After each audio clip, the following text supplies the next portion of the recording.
Welcome, everybody, to another episode of Alternate Shot, talking the betting markets for the AT&T Pebble Beach Pro-Am. As always, joined by Sky. What's going on, buddy? Axis, what a Sunday. Whew, What a Sunday that Brooks. was. Man, I mean, if I would have known if we started a podcast like this, and we're going to hit winners every other week, 3 out of 4, what, right? That's what it has been so far, 3 out of 5. I mean, Well, it's well, I, it's I mean, just actually, yeah. Everyone. I mean, we hit Reed live. We had Reed 25-1 tipped for the Tipico article content, so we've been on a roll here. yeah, I mean, Snoop's excited. My dog over here barking away, he gets Well, some more yeah, all the treats. treats he's getting from the winners. I mean, Yep.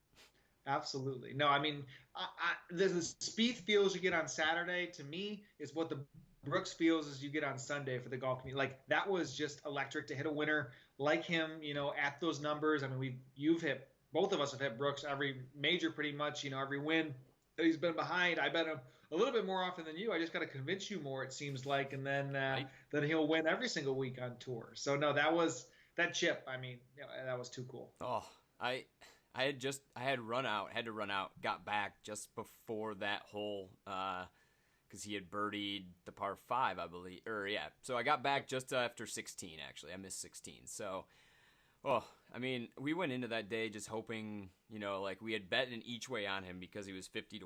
So that's really him and Zalatoris. Like that was like, okay, if I can get one, if not both of these guys to sneak into the top five somehow, because Spieth and Xander had 3-stroke leads. Like I was just like, all right, maybe we can scoop up, nice little 6-unit weekend and we'll still profit. That was unreal. Nobody wanted to win there. Like it was, you're watching and nobody up top was making a move.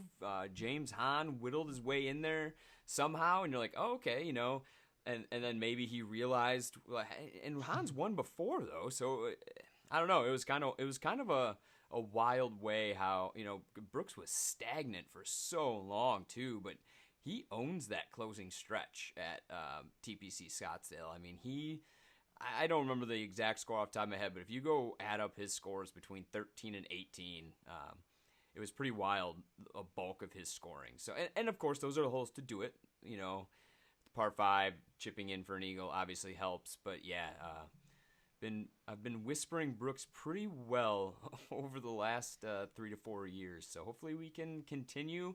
A lot of pressure now for us to find another winner this week at Pebble Beach.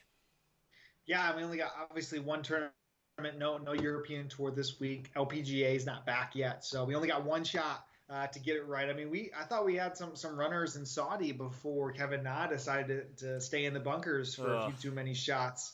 And I mean, there was some life around there. I mean, DJ played so well, too good to. He really should have won that thing by 4 or 5. Yep. At least with the way he couldn't even make a putt. So it's obviously coming back over here for DJ. This has got to be the shortest we've seen a golfer head the field in quite some time. I mean, he's listed in the threes. On some sites, plus 380 on FanDuel, plus 360 on DraftKings. I know you had him at what, mid fours. This is Yeah, I made him like, I think I ended at 412, plus 412 is what I made him. So yeah, that's got to be the shortest we've seen somebody in quite some time. yeah, it's been a while, and it says a lot about the rest of the field, to be honest. Like he's truly the only superstar here, and again, that's nothing to take away from Cantlay and a few other guys who I'm potentially wagering on.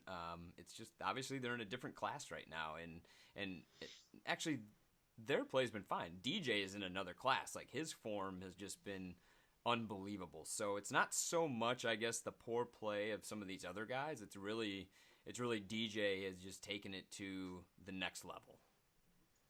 Yeah, and I mean, there was never really a doubt in Saudi that he was going to win that. You know what I I mean? know. Like it, and I ended up on probably a few too many long shots, knowing that scenario. But again, we're going to talk some outrights. We're going to talk, some props, head-to-heads today, and it's how we overall. You can make more money even that way than if you put everything on DJ this week and have to bet it on one golfer. Like the each way odds of some of these guys will want is just double, triple what DJ is outright to win. So that's why golf betting is so fun, in my opinion.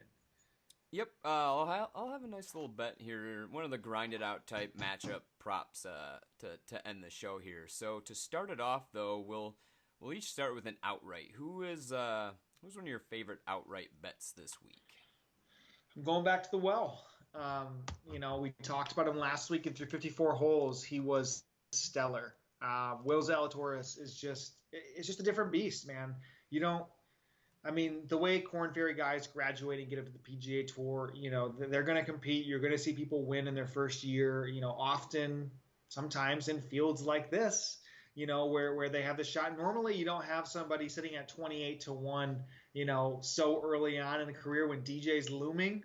But, I mean, Zalatoris has been nothing but brilliant since he's played on the PGA Tour. And on a course that emphasizes irons like it does, I mean – I think Feinberg said it today on their show. He's like, is Zalatoris got the second best irons on tour behind JT? And it makes you think, it's probably a stretch of a thing to say so early, but I truly believe he's a top 5 ball striker, out there. So he's shown too. I mean, on Sunday, he really struggled with the putter late. Early Saturday, if you look into Saturday, he made like everything. And he was positive strokes gained putting at the Farmers.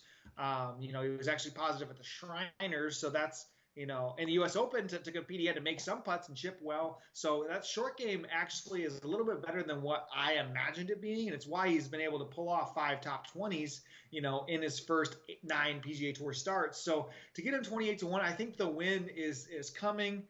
It's pretty imminent. With the numbers if he keeps putting up, that he's going to put himself in these positions, and ultimately it's going to strike right.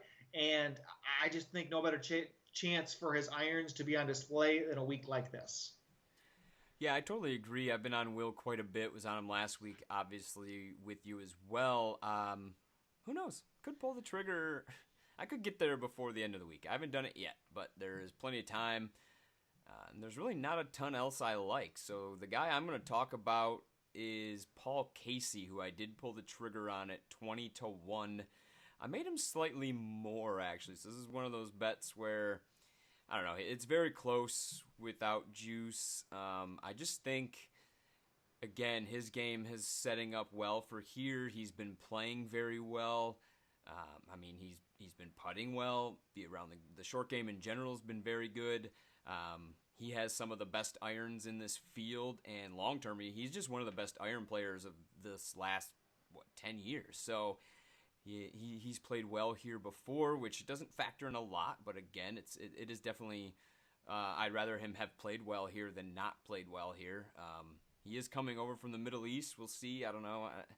He's probably got a nice little first-class cabin with the lay-down bed, so I'm not overly worried about it. But yeah, Paul Casey, 20-1. Again, it's hard to really, obviously DJ, I give him like 20% chance to win, so there's still 80% chance it's going to be someone else, but you just look at that number, you look at how he's playing, and you're like, I really don't want to spend all that much on this tournament. So we've dipped the toe with Paul Casey, and honestly, I have one other deeper shot, which you can see on the website. But yeah, Paul Casey's the shot I'm going to be taking up top. So we'll get back to you. We'll give me a player prop, no outright. So you got different market, top 5, 10, 20. What you thinking there?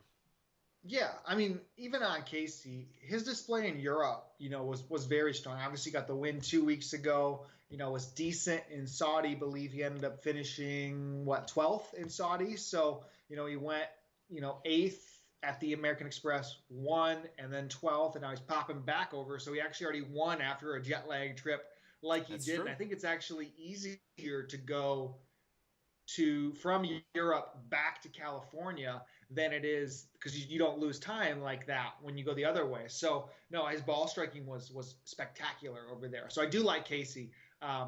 So I would say for me though, if I'm going to get a little bit deeper in it, and I'm going to go, top 5, you can find him, early. Again, this is early in the week, so not all the top 5s are out, but this guy should be about 16-18-1 for a top 5. If you used the Bet Rivers, where you did the each way. You could get 18 to 6 places for Kyle Stanley. Kyle Stanley, if we talk irons, arguably his recent stretch of golf that he has shown, the finishes aren't as reflective of how good those irons have been. 36 last week in waste management, gaining 5.2 in total. Averaging a stroke per round at the Farmers with his top 20 finish. American Express, you only get 54 holes. Another positive display. He hasn't lost strokes gained, in his last approach in his last 5 tournaments, and has been really, really good tee to green when he's making those cuts. So to me, you're getting a pretty solid number when it comes to what we're expecting this course to play at. It's been 5 years now since he's teed it up in this tournament. But, he had top 10 upside in his previous, 6 tournaments. So I think he can definitely sneak into the places if his display of irons stays the same, which, of course, it's above what his, baseline is. But, in order to get it here, I really think he sets up extremely well if he can keep this game rolling. So 16, 18 to 1 for those 6 places at Bet Rivers would be my each way or top 5 pick. Oh, yeah, for sure. And if you only are at DraftKings, they are offering the 16 to 1 as well. But yeah, he's another guy who's been playing pretty solid tee to green. If he could just figure it out even just a little bit, get a little average on the greens for you. But that's the nice thing about the top 5, right? It's 16 to 1, and he doesn't have to win. Like, he can just putt well enough to hopefully sneak in the top 5 there for you. So I'm going to go with my off the outright market wager is going to be Ryan Moore minus 110 versus Andrew Putnam, and you can find that head-to-head over at DraftKings. For many of the same reasons, I listed Ryan Moore as one of my value plays on the DFS episode, which if you haven't listened to, you can go listen to that as well. I just think the game sets up very well here. I think he's being undervalued, especially against a guy in Putnam who literally does nothing well except putt. And I guess I shouldn't say anything. The irons have been better. Historically, his irons are not good. He's not good off the tee at all, like just period, which again, as long as you're not putting it in the ocean, but like he's truly dreadful and loses historically over half a stroke around off the tee, loses with his irons, although maybe he's helped figure something out. I saw him new irons in the bag. He was pretty happy about it with a picture he tweeted. I'm not going to get... he didn't make a bogey last week, I believe was the big story with the irons. I mean, that's impressive. I'm not going to lie, but it's 4 rounds. Is it really all the irons? Like, has he been struggling this long just because he didn't find these miracle irons? I'm not buying it. I'm going to go with the stronger game. I made Ryan Moore closer to minus 120, so I'll gladly take the 110.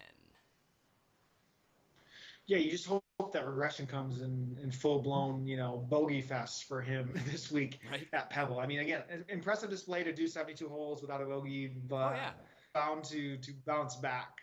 So, yeah, no, I think, pushing the chips in it more if we get that health, in his game back, I can get behind that too.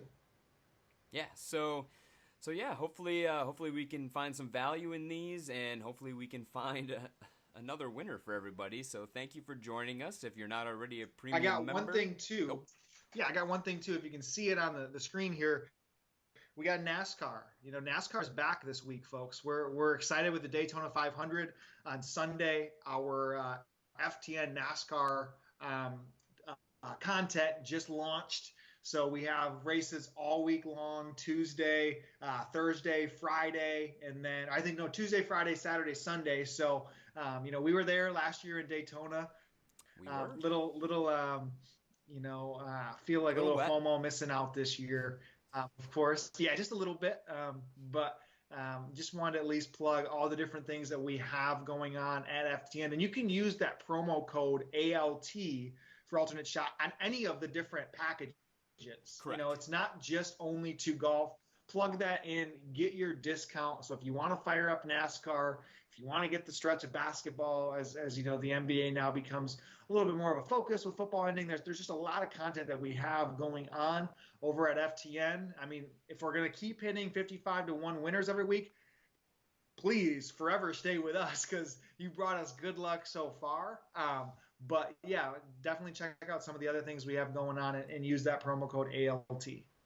There are plenty of ways in which FTN will help you win money no matter what your favorite sport is, or if you want to get into something new. Like I haven't really been a NASCAR fan much in the past, but I'm jumping up and down on the diving board, ready to go in for the Daytona 500. So once again, thank you for joining. Promo code ALT, get 10% off, get access to all of our picks if you choose the golf sub, or just go in there, be a diamond member, choose all of them, and get access to everything. So hope to see you soon.